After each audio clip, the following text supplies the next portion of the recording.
If you think your home will sell itself in a seller's market, you might be right, but working with an agent can actually get you higher return on investment on your sale with better deal terms. What's going on, everybody, and welcome to the 46th episode of Coffee with Chuck. There I am. Hope you all are having a great day so far. Today I wanted to go over some outdated tips in the real estate industry. I'm going to give you 5 of them. So some outdated tips. Starting at number 5. The first offer is always going to be the best offer. Yeah, that's kind of outdated.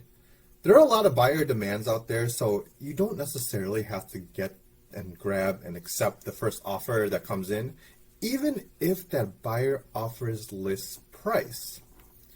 There's factors like contingencies, appraisals, waivers, down payments, closing dates. What else is there? The more you can increase the strength of the offer, those are things that are there. A cash buyer might present a stronger offer than higher offers with contingencies on there. Example, what do you think is better? A cash offer at list price or an FHA 3.5% down, 20% over list? It depends what the seller's situation is, right? Now, things like closing date and, all those factors come in as well. So those are kind of like things that you have to balance out and see which makes sense for the situation. And that's why when I go out there and fight for my buyers, those are things that I try to figure out to see what's important to the seller, whether it's closing, whether it's repairs, whether it's whatever. Then I have an idea of how to adjust and make some of the best offers. Outdated tip number 4. Open house sells homes. Yeah, open houses can sell homes. Like one of my last listings did an open house, or my team did an open house, and we sold it from the open house. But, those days are gone where there's a for sale sign on the front lawn and then the open house alone will generate enough demand. I talked to some of these OG agents and they're like, yeah, that's what we did. And I'm like, okay, cool. Like, I'm not going to like put down what you do, but I want to do that and adjust with the times. So, as you all know, I take a modern approach, including with the for sale sign in the front lawn and the open house. I customize my marketing to each property, and my marketing and toolkit with that includes, number one, most important, a strong pricing strategy, digital and social media, and then I have my print marketing, sometimes direct mail depending on the subdivision, and then like I said, open houses and my for sale sign. This, with all those things, it gets the home out there at the best price, and everybody that's looking at that criteria sees it, and I will guarantee that.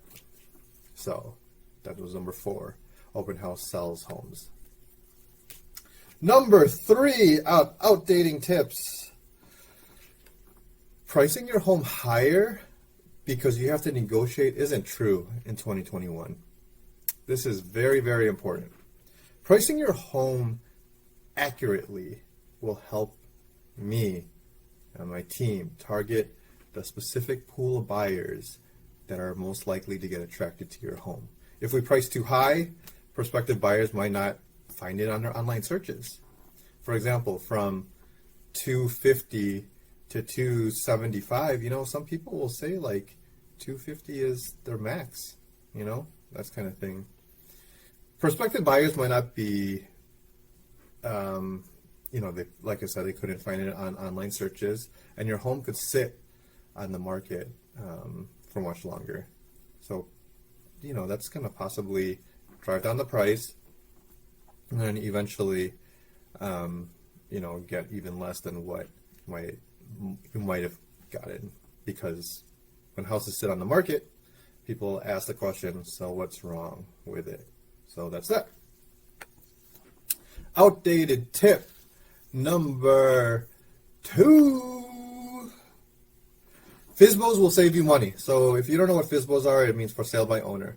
If you think your home will sell itself in a seller's market, you might be right, but working with an agent can actually get you higher return on investment on your sale with better deal terms. Like, price is only one factor of a transaction.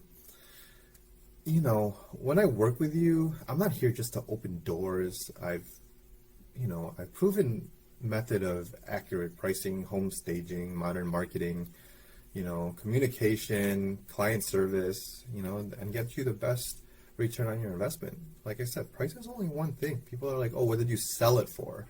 But not a lot of people say, oh, we got my agent to, or we got the buyer to waive contingencies, whether that's inspection or reviews or purchasing as is.